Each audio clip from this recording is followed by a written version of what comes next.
Dr. Maya Rodriguez sat quietly in the corner of the ship's main meeting room. Round her, the other crew members talked loudly about their amazing discovery. They had found aliens. Real aliens. After 8 months of traveling through space, the human ship Horizon's Edge had finally made contact with other intelligent life. Maya watched as Captain Jake Morrison stood at the front of the room. His voice was full of excitement as he spoke to the 43 crew members. "This is the greatest day in human history," he said. "We have met the Zephyrian Council. They ruled this entire part of space. The aliens were incredible. I had seen them during the first meeting 2 weeks ago. The Corvani were 12 feet tall, with bodies that looked like they were made of crystal. Light bounced off them and made rainbow colors dance on the walls. The Nethys had 4 arms and could read minds. The Morthan looked like giant slugs, but were incredibly smart and could live for hundreds of years. There were 6 different alien species in the Zephyrian Council. Each one had been the top predator on their home planet before they learned to travel between stars. They were powerful, smart, and had ruled this part of space for thousands of years.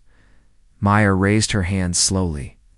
"Captain Morrison," she said in her quiet voice, "I think we need to be careful. I have been watching them, and I noticed something."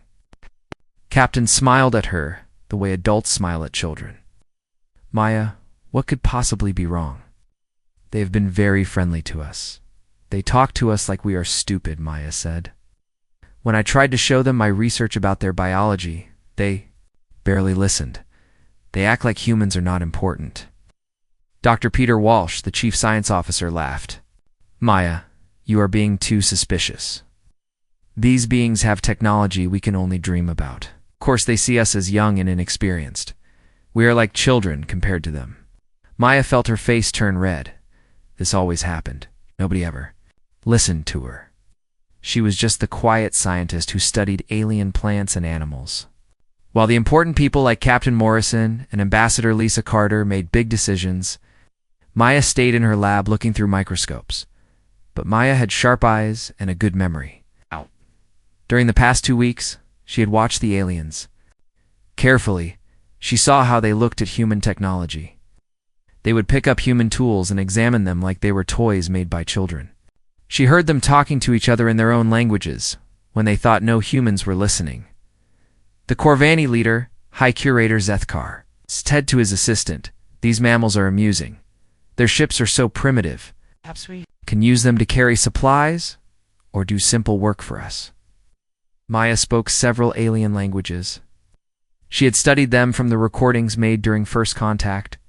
But when she tried to tell the other humans what she had heard, they told her she was misunderstanding. "Maya," said Dr. Amy Foster, her research partner and closest friend on the ship, "you spend too much time alone in that lab. These aliens are being polite and diplomatic. Maybe you should join us for dinner tonight instead of working late again." Maya wanted to explain, but she knew nobody would listen. They never did. In school, teachers had praised her intelligence but always said she was too quiet. In university, her professors liked her research, but wished she would speak up more in class. Now, surrounded by the most important discovery in human history, she was still the quiet one in the corner. That night, Maya worked late in her laboratory as usual. She was studying biological samples from the planets in this star system. Zephyrians had given her permission to take samples, probably because they thought human science was too simple to discover anything important. But Maya's equipment, while not as advanced as alien technology, was very precise. She'd found something interesting in the outer parts of the star system. Her long-range sensors had detected large organic signatures near the asteroid belt around the furthest planet. When Maya asked the Zephyrians about these readings, they quickly dismissed her questions. "Those are just remains of ancient creatures," Fleet Commander Knoxtel had said. "They died out millions of years ago. Nothing lives in those cold regions now." But Maya's sensors showed the signatures were moving. Whatever was out there was alive and very large, much larger than any of the Zephyrian ships. Maya pulled up the data on her computer screen. The organic readings were massive. Her calculations were correct. The creature out there was the size of a small moon. That seemed impossible, but her equipment had been calibrated perfectly. She trusted her instruments more than she trusted alien explanations. She tried one more time to share her concerns. The next morning, she requested a private meeting with Captain Morrison. He agreed to see her for 10 minutes between his diplomatic meetings. Captain Maya said, showing him her data on a portable screen. I think the Zephyrians are hiding something from us. Look at these readings from the outer system. Captain Morrison glanced at the screen for 3 seconds. Maya, I appreciate your dedication to your work, but we need to focus on building a good relationship with these aliens. They could teach us so much about space travel and technology. But sir, these readings show something alive out there, something the Zephyrians claim is dead. Maya, the captain said, his voice getting firm, you are overthinking this. Zephyrians have been exploring space for thousands of years. I think they know their own star system better than we do after 2 weeks. Maya felt the familiar frustration building in her chest. Captain, what if they are wrong? What if there is danger out there that they do not want to admit? Captain Morrison stood up, signaling that the meeting was over.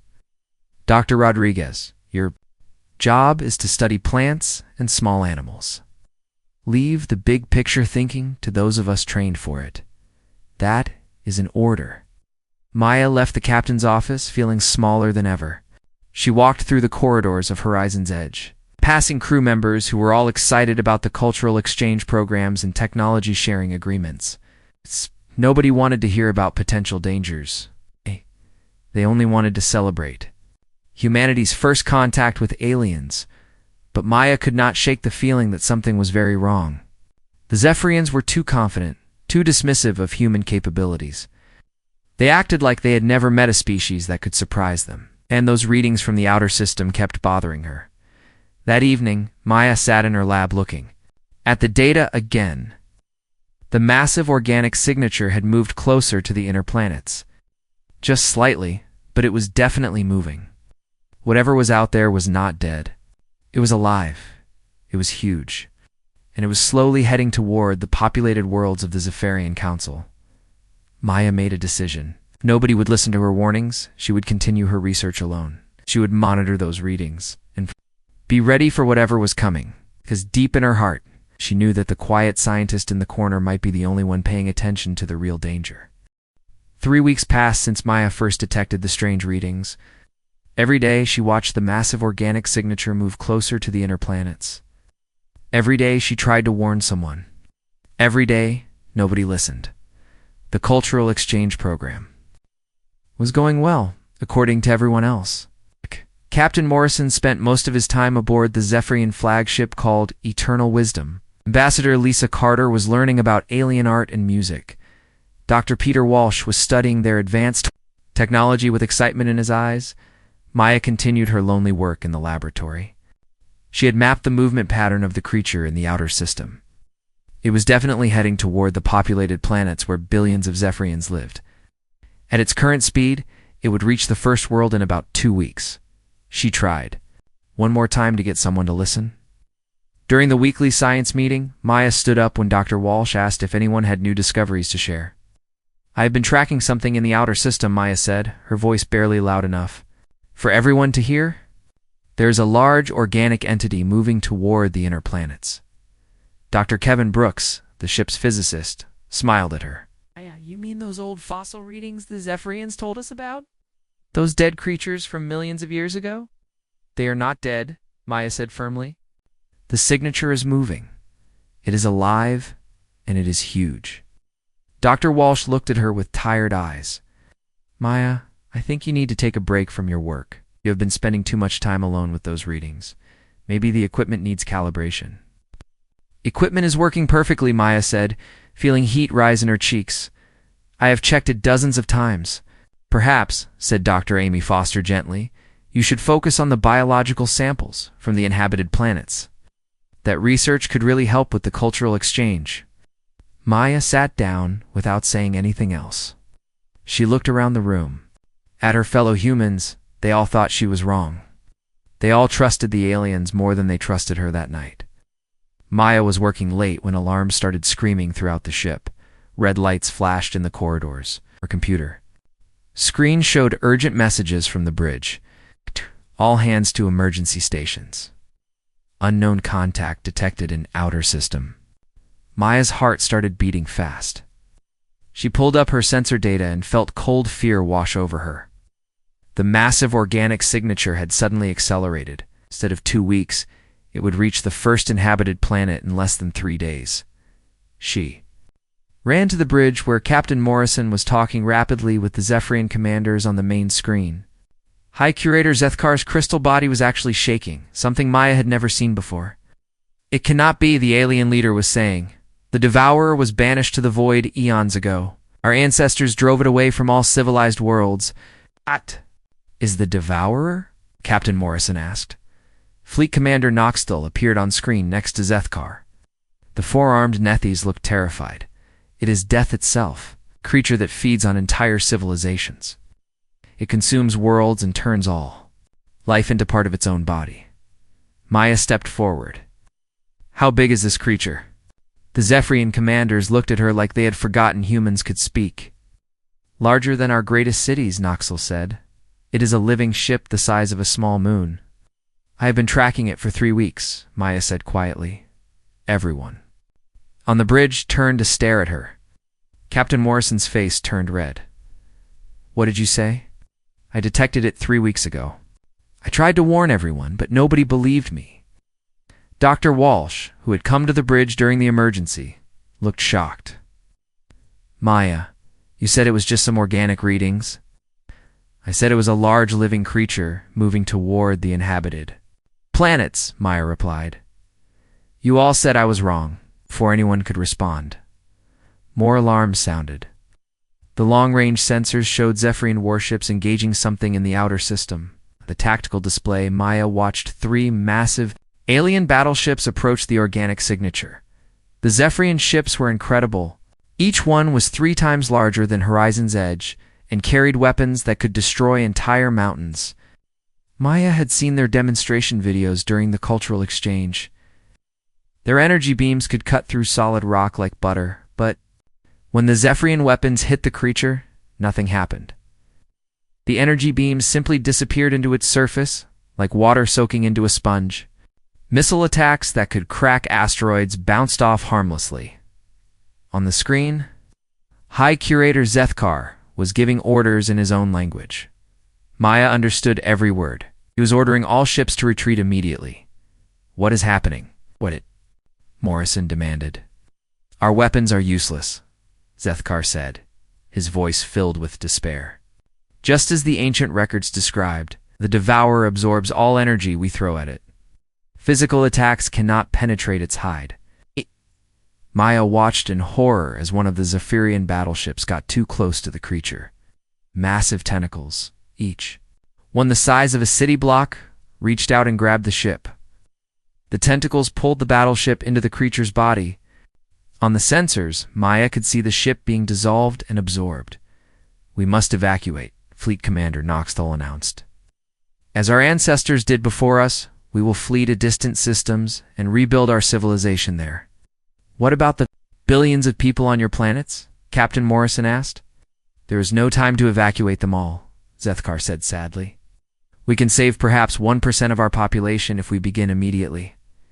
Maya stared at the tactical display. The creature was still moving toward the inhabited worlds. In less than 3 days, it would reach the first planet with 2 billion Zephyrian civilians. She had been studying this thing for weeks while everyone ignored her. She had mapped its movement patterns, analyzed its energy signatures, and studied every piece of data her sensors could gather. "There might be another way," Maya said. Everyone turned to look at her again. Dr. Walsh shook his head. "Maya, if the Zephyrians, with all their advanced technology, cannot stop this thing, what could we possibly do?" "I have been studying its biology," Maya said, pulling up her data on a nearby console. "The creature operates by converting organic matter into extensions of itself. But the conversion process creates specific energy patterns." She showed them readings that meant nothing to most people in the room. "Every biological process has weaknesses. Even this creature must follow certain physical laws." "Hi, Curator." Zethkar looked at her data for a few seconds. "Impossible.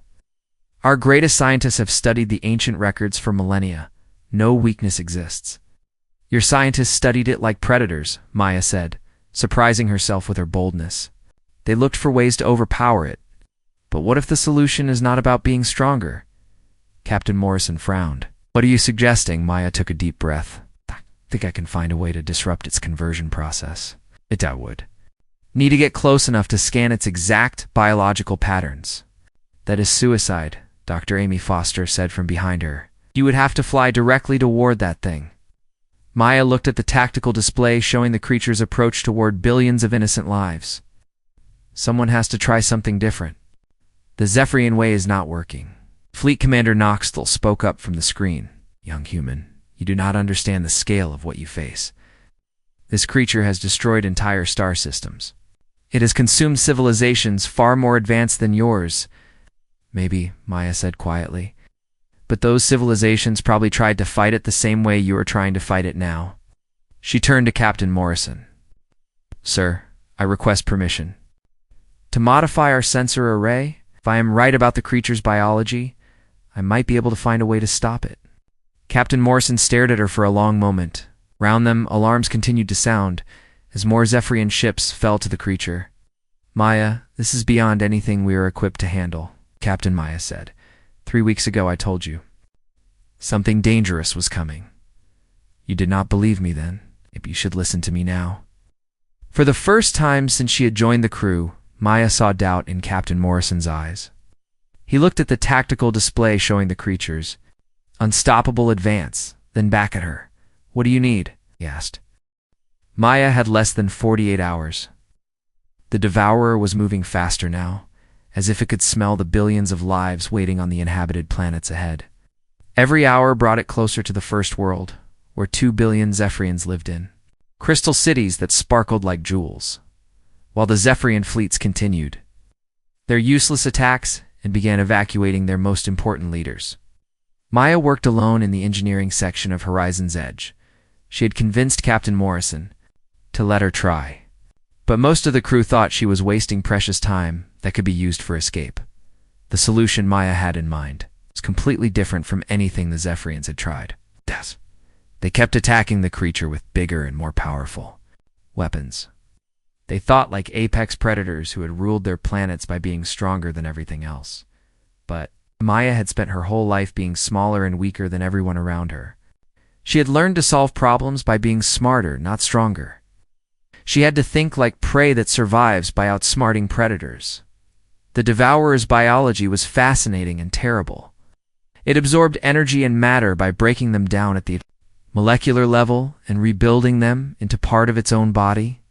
This process created a specific harmonic frequency, like a musical note that was always playing inside the creature. Maya's plan was to create the opposite frequency, a counter note that would disrupt the creature's ability to convert matter. It was like trying to cancel out sound by playing the exact opposite sound at the same volume. The problem was that Maya needed Zephyrian technology to make her plan work. Human equipment was not advanced enough to generate the kind of energy she needed. But she had studied alien technology for months during the cultural exchange program. Maya began tearing apart the ship's sensor array and rebuilding it with crystal resonators she had borrowed from the Corvani science lab. The aliens had given her access to study their equipment, never imagining that a primitive human could understand how it worked well enough to modify it.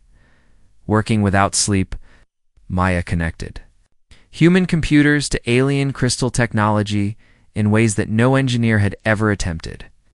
The modifications were dangerous and crude. If she made one mistake, the resonators could explode and destroy half the ship. Dr. Amy Foster found Maya in the engineering bay at 3 in the morning. Maya was surrounded by cables, crystal fragments, and complex mathematical equations written on every available surface. Maya, what are you doing? Amy asked. Captain Morrison ordered all non-essential personnel to prepare for evacuation. I am not going, Maya said without looking up from her work. Her hands moved steadily as she connected the final components of her harmonic resonator array. This is crazy. Even if your theory is right, you would have to fly right up to that monster to scan its frequency patterns. That means going into its feeding zone where it grabs ships and eats them. Maya finally stopped working and looked at her friend. Her eyes were red from exhaustion, but her voice was calm and determined.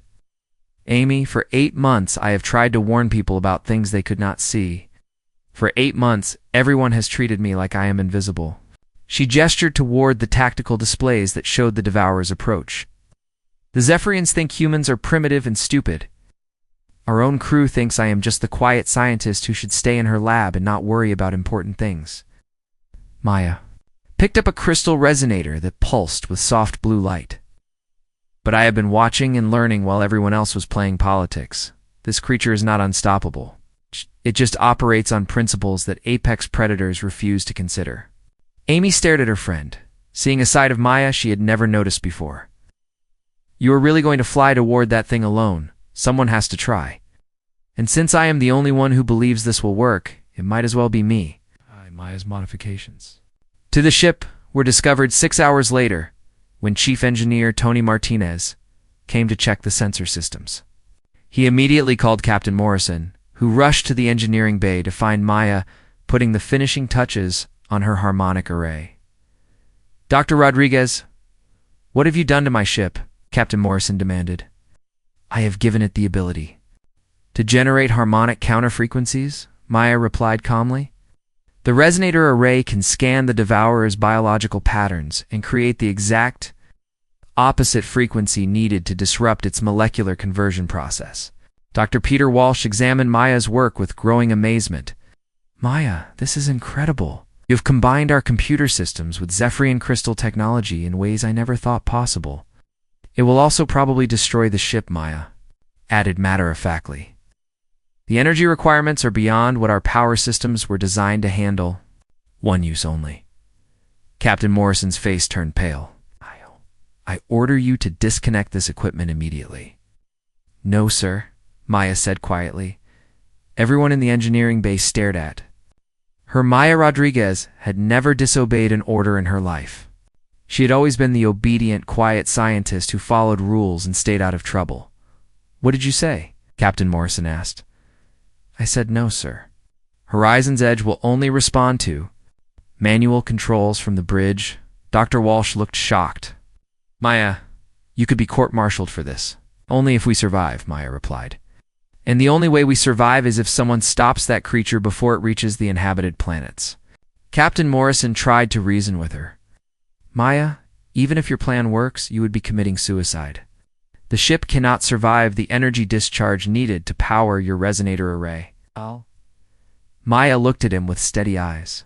Captain, 3 weeks ago I told you there was danger coming. You did not listen. Yesterday I told you the Zephyrian weapons would not work. You did not believe me. Today I am telling you that I can stop this creature. Maybe you should trust me this time. She turned back to her equipment. Besides, someone needs to stay behind to operate the harmonic array manually. The timing has to be perfect, and the frequency adjustments cannot be done by computer. Amy stepped forward. Maya, I will stay with you.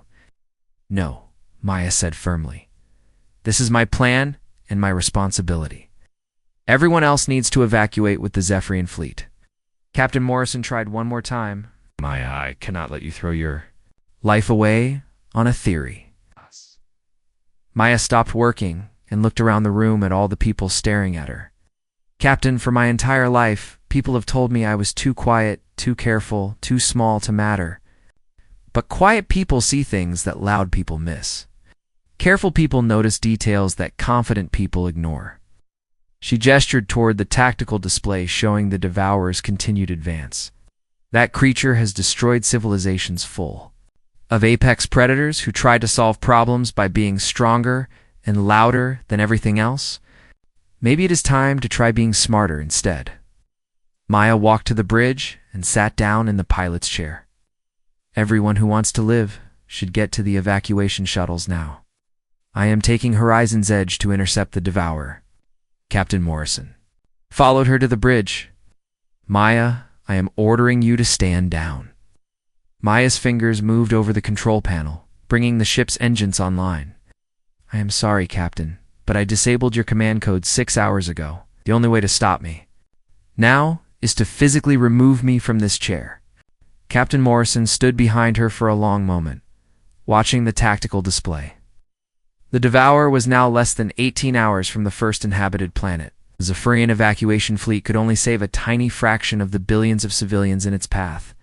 "You really think you can stop it?" he asked quietly.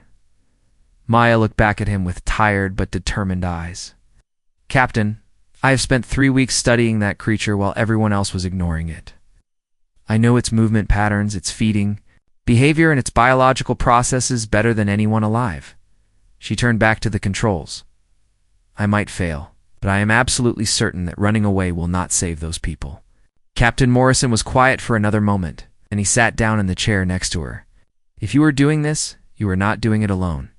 Captain, you need to evacuate with the others." "Maya," Captain Morrison said, "you have been right about everything so far. Maybe it is time I started listening to the quiet scientists instead of the loud politicians." One by one, other crew members came to the bridge. Dr. Amy Foster sat at the science station. Chief Engineer Tony Martinez took his position at the engineering controls. Dr. Peter Walsh manned the sensors. "We are all staying," Amy said simply. Maya felt tears in her eyes for the first time in weeks. "You will probably die." "Maybe," Dr. Walsh said. "But at least we will die trying something that makes sense instead of just running away." Maya nodded and began plotting a course toward the Devourer.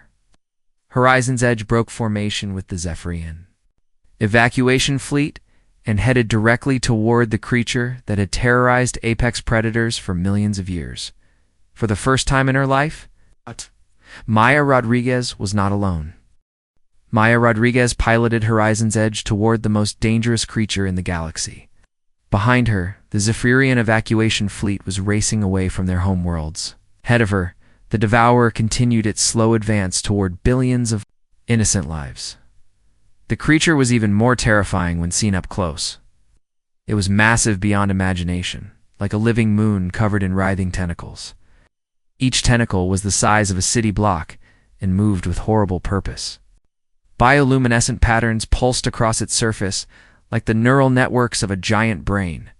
Maya could see the remains of Zephyrian warships embedded in the creature's translucent hide. The mighty battleships that had once ruled this part of space now looked like toys partially dissolved in acid. Sight made her stomach turn, but she forced herself to stay focused on her mission. "Maya, you need to abort this approach immediately," came Captain Morrison's voice through the communications system. He had transferred to the evacuation fleet at the last minute, despite his earlier promise to stay. "We're flying directly into that thing's feeding zone." "I know," Maya replied calmly. Her hands moved steadily over the controls as she guided the ship through the debris field of destroyed alien vessels. "But I need to get close enough to scan its biological frequency patterns." The Devourer seemed to notice her approach. Massive tentacles began reaching toward Horizon's Edge like the arms of a giant octopus. Maya had spent weeks studying the creature's movement patterns from her sensor readings. She knew how it hunted and how it fed. The alien warships had tried to fight the creature with brute force, flying in straight lines and relying on heavy armor to protect them. But Maya piloted her much smaller human ship like a dancer, weaving between the grasping tentacles with moves the creature had never seen before. "How is she doing that?" came the amazed voice of High Curator Zethkar over the communication channel. The Zephyrian leader was watching from his flagship as a primitive human vessel did things his advanced warships could never manage. "She studied it," Dr. Amy Foster replied from the science station aboard Horizon's Edge. "While you were attacking she was learning how it moves." Maya dove under a massive tentacle that could have crushed her ship like an egg. She rolled to avoid another appendage that swept through the space where she had been a second before. Her heart was beating fast, but her hands remained steady on the controls. "Got something?" Dr. Peter Walsh called out from the sensor station. "I am picking up the creature's harmonic frequency patterns." Maya glanced at the readings on her screen. The numbers were exactly what her calculations had predicted. The Devourer's biological processes operated on specific quantum frequencies, just like she had theorized. Locking onto the signal, Maya said she activated the harmonic resonator array she had built from human and alien technology. The crystal components began to glow with increasing brightness as they prepared to generate the counterfrequency. But the Devourer was not stupid. As Maya maneuvered closer to its central mass, The creature's attacks became more focused and desperate. It seemed to understand that this small ship posed a different kind of threat than the others. "Maya, get out of there." Captain Morrison's voice came through the speakers. "That thing knows what you are trying to do." Maya looked at the massive organic structure ahead of her. The creature's central nervous cluster was the size of a mountain, pulsing with malevolent intelligence. She could feel its attention focused on her, like the gaze of a hungry predator. "Yes, it knows," Maya said quietly. "But it is too late too. Stop me now." The moment of truth had arrived. Maya flew Horizon's Edge directly alongside the creature's central mass, so close that she could see individual cells moving beneath its translucent surface. Feeding tentacles closed in from all sides like the jaws of a trap. "Activating harmonic resonator," Maya announced. She placed her hand on the control that would channel every bit of power from her ship into the alien crystal array. "Oh, wait," Dr. Walsh called out. "The power requirements are too high. The ship cannot handle that much energy flow." "I know," Maya replied. She looked back at her crew members, the people who had finally chosen to believe in her when it mattered most. "Thank you for staying with me." Maya activated the resonator array. Immediately, every system on Horizon's Edge began overloading. Sparks flew from control panels as the ship's power grid tried to handle energy levels it was never designed for. The crystal resonators glowed brighter and brighter as they built up the counter-frequency that would either save billions of lives or accomplish nothing at all. The harmonic pulse erupted from Horizon's Edge in a wave of invisible energy. It struck the Devourer's central nervous cluster with the force of Maya's desperate hope and 3 weeks of careful calculation. For one terrible moment, nothing happened. The creature continued reaching for her ship with its massive tentacles. Maya's heart sank as she thought her plan had failed. Then the Devourer's bioluminescent patterns began to flicker like a light bulb with a loose connection. The steady pulse that had driven its biological processes for millions of years suddenly became erratic and chaotic. "It is working," Dr. Amy Foster shouted over the sound of exploding equipment. "The creature's cellular structure is destabilizing." The Devourer's death was spectacular and terrible. As its quantum biological processes collapsed, the creature began breaking apart on a molecular level. The energy it had absorbed from countless civilizations was released in brilliant flashes of light that could be seen from across the star. System Maya barely managed to escape the expanding debris field as the ancient terror finally died. Pieces of the creature the size of asteroids flew past her damaged ship, where once there had been a living nightmare. Now there was only scattered organic matter drifting in space. Emergency systems brought Horizon's Edge to a stop just outside the debris field. The ship was badly damaged and most of its systems were offline, but they were alive. "Horizon's Edge, report your status immediately," came Captain Morrison's voice. Full of worry and amazement, Maya looked at her crew. Dr. Walsh had burns on his hands from an exploding console, but he was grinning. Dr. Foster was crying and laughing at the same time. Chief Engineer Martinez was staring at his readings in disbelief. "We are alive, Captain," Maya reported, "and the Devourer is dead within hours." Rescue ships from the Zephyrian fleet surrounded Horizon's Edge. As Maya was helped aboard the medical vessel, she found herself facing the same alien leaders who had dismissed her warnings for weeks. "Hi, Curator." Zethkar approached her slowly, his crystal body reflecting light in patterns that indicated deep respect. "Dr. Rodriguez," he said, his voice full of wonder. "How did you accomplish what our greatest minds could not achieve in millennia of study?" Maya looked at the powerful alien leader who had once called humans amusing mammals. She thought about all the times she had been ignored, dismissed, and told to stay quiet and let the important people handle the big decisions. "You studied it like apex predators," Maya said simply. "You looked for ways to overpower it, to be stronger than it was. But I studied it like prey. I looked for ways to survive it." She gestured toward the debris field that had once been the galaxy's most feared creature. Sometimes the quiet ones see things that the loud ones miss. Sometimes being small and careful is better than being big and strong. Fleet Commander Knoxthull stepped forward, his forearms spread in a gesture of respect. Dr. Rodriguez, you have saved billions of lives today. How can we possibly repay such a debt? Maya smiled exhaustion, finally catching up with her. You can start by listening when the quiet person in the corner tries to tell you something important. The news of Maya's victory spread across the galaxy within days. The quiet xenobiologist who had been ignored and dismissed had accomplished something that apex predators thought impossible. She had killed the devourer not through superior force, but through superior understanding. From that day forward, no one ever ignored Maya Rodriguez again. But more importantly, both humans and aliens learned a valuable lesson about the power of different perspectives.